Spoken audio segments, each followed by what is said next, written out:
Hello, it's Johnny from Eurogamer here, and this is Mavericks Proving Grounds, or rather this is some footage from the E3 alpha demo of Mavericks Proving Grounds that was put together by developer Automaton for this year's E3. I had a go, and I was able to capture a quick match as I tried to get a feel for Mavericks, and whether it's a Battle Royale game basically worth pursuing or not.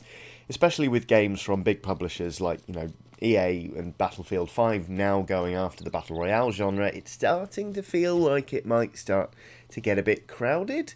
So I just figured it was worth diving in and letting you know whether or not you should be excited for this one.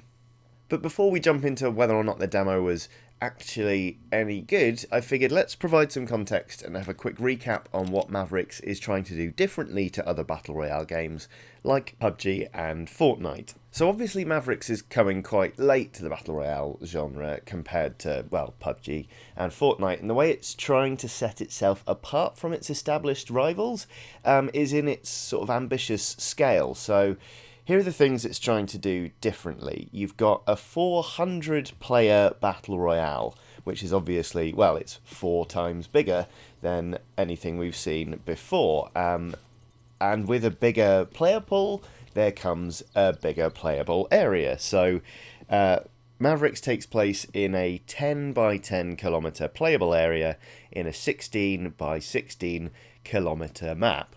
Now, the actual playable area behaves as you would expect from a Battle Royale game. You've got a playable area shrinking as the players are sort of pushed together, and that's denoted by this sort of swirling thing in the sky, which I'm going to get back to very, very shortly, because another thing this game is trying to do differently is that it's not just a Battle Royale mode that you sort of rinse and repeat, because it's nested in a 1,000 player MMO that has quests and things, but it also has this town that you can see here sort of spawning into while we were waiting for the match to get set up. Very little was actually on offer here that's going to be in the finished game. But it's here you can find vendors for items, you can do quests and things, and so they're really trying to put a proper MMO around a Battle Royale game. And obviously that might seem a bit strange to you, because obviously in a Battle Royale game you've got 100 people, or in this instance 400 people, and you're trying to kill all of those people but one, so that there's only one survivor. So how do you build an MMO with a story?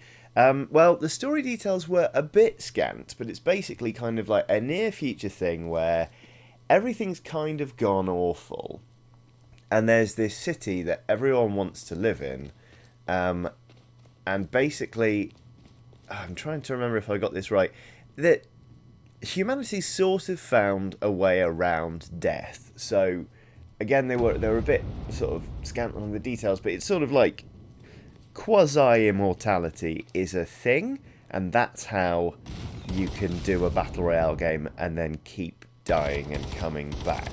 So anyway, it's very much centered around, as I said, this city where everyone wants to live, and it's very basically the world's in a totalitarian regime, but this city is the be-all and end-all, and that's what you see when you're going around the map. Basically, in terms of like the aesthetic, that blue sort of zone ring thing was very much like part of the aesthetic of the city when we were looking at some screenshots explaining what the story is. So it's all tied in there. I think basically, if I had to take a stab in the dark at this, you're competing for sort of renown and your place in this city, and that's why that's all tied in there. Either way, it's a bit visually different to see this big blue thing sort of swirling above you at all times during a match.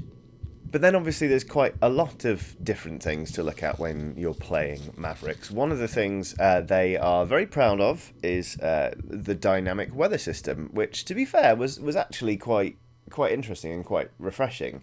Because obviously when you drop into, say, PlayerUnknown's Battlegrounds, you drop into a map, it's either raining or it isn't. And if it is raining, it's going to be raining for the entire game. And if it's not raining, you're not going to see a drop. But even in my short demo, I was caught in a little rainstorm during the game of Mavericks, and that was kind of interesting, solely because we'd not seen it from another battle royale game before, and that was kind of fun. And I think it'll also have a bit of an impact on being able to track other players, which we may as well talk about right now, because that's another feature they're very, very proud of. Basically, when you fire guns, you drop shell casings. When you walk, you leave footprints. And when you heal yourself, you leave bloody bandages behind. And the idea of all of this is that you should be able to track other players. So if somebody's just hiding away and turtling and camping, they should have a clear trail that leads up to where they're hiding, which is kind of interesting. I was very much aware of the fact that I was leaving footprints behind. I never got the sense I was being tracked, but I should mention actually that when I played this demo, unfortunately it wasn't 400 players playing this Battle Royale game, it was just 4 of us in the map, so it was hard to get a sense for what the game would actually be like running with a full complement. But anyway, yeah, the tracking stuff is definitely interesting, and I'm sure some players probably of a greater skill level than me would be able to use it to track their enemies quite capably. But of course, if someone's hiding in a house, what are you going to do in Mavericks? Because so many times I've known exactly where someone is in PUBG, and I've stormed into the house. I've even thrown in a flash grenade before, and they've just done me in because they've been quicker on the draw than me. Well, kind of in a Fortnite-y way, there is a dynamic destruction system where you can just blow walls in, which is quite fun. In the demo, there were lots of propane canisters just hidden under houses, so you could blow them entirely up. And it is in a very rough and ready state right now, of course, but they told me that apparently walls will have like 3 layers of destruction, where you blow away the plaster, and then you blow away the wood cladding, and then you get to the bricks. But anyway, the idea is that you should be able to destroy surfaces so that you can, make holes to fire out of, or flanking routes to get at people. And obviously that is something we've seen in Fortnite as well, but it was interesting to see it in something that is aiming for more of a real-world experience like PUBG, and to see this destruction element come into it. So that should be fairly interesting. It'll be good to see it when it's fully implemented and we know exactly what shape it's going to take. But either way, I had quite a bit of fun just blowing up huts. I don't really think I used it to any tactical advantage at any point, but like I say, there were only 4 of us, so it was quite a brief game. But anyway, to wrap up what Mavericks is trying to do differently is it's trying to be a much bigger game. It's trying to make a proper story-driven MMO around a Battle Royale game, and give people reasons to stay in this persistent world and complete quests and do things other than just reload and drop in for another battle.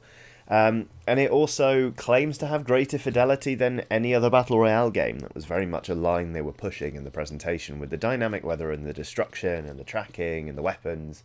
They claim it is going to be like the most accurate sort of real-worldy Battle Royale game possible, if you ignore the story bit about immortality. But anyway, is it actually worth keeping an eye on?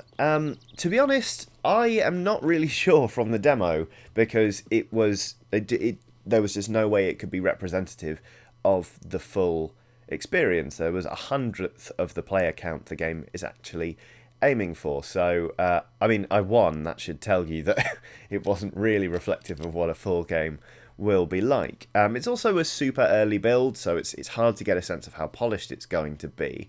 But there were definitely some interesting bits in there. Like I said before, the tracking is certainly interesting with the bloody bandage drops and the like. Although, to be honest with you, when I was looking for other players, more often than not, it was easier to just see where they were by looking for them, because you would see them run across a hill or what have you.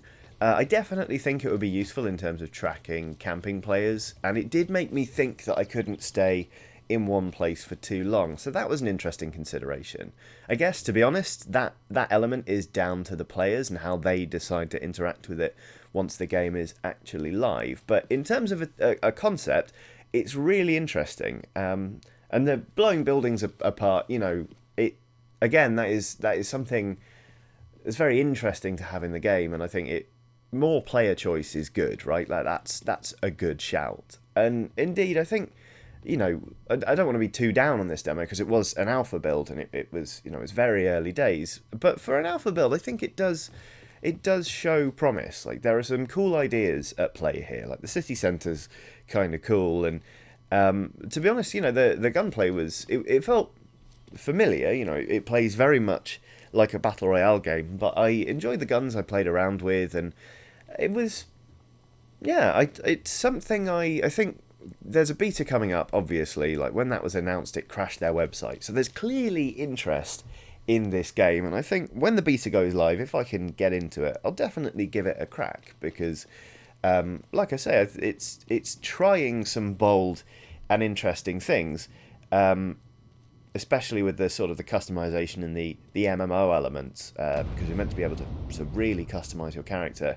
Whether people will be enthused about those things is another matter, but yeah, all in all, I think Mavericks has some good ideas behind it, and I'm intrigued. I think I'll leave it at that. I am intrigued by Mavericks.